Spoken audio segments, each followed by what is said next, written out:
صدقہ فطرانے کے احکام و مسائل۔ ہر مسلمان مرد، عورت، بچے، بوڑھے، آزاد اور غلام پر فرض ہے۔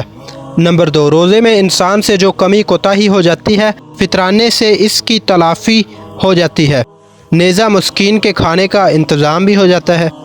نمبر 3، نماز عید سے پہلے ادا کرنا ضروری ہے۔ اگر کوئی نہ کر سکے تو وہ نماز عید کے بعد ادا کرے، جو کہ عام صدقہ شمار ہوگا۔ نمبر 4، فطرانے کی مقدار ایک زعا ہے، یعنی منصب آدمی دونوں ہاتھ جوڑ کر اناج سے بھرے، جو کہ موجودہ وزن کے مطابق گندم سے تقریباً 2.5 کلو بنتا ہے۔ نمبر 5، جو شخص جہاں رہ رہا ہے وہ وہاں کے مسکین کو فطرانہ دے، البتہ اگر کسی اور جگہ زیادہ مستحق ہوں تو فطرانہ وہاں بھیج سکتا ہے۔ نمبر 6، مسکین کے پاس اگر اتنا مال جمع ہو جائے کہ اس کی ضرورت سے زیادہ ہو تو وہ بھی فطرانہ ادا کرے گا۔ As I look to nature's beauty, does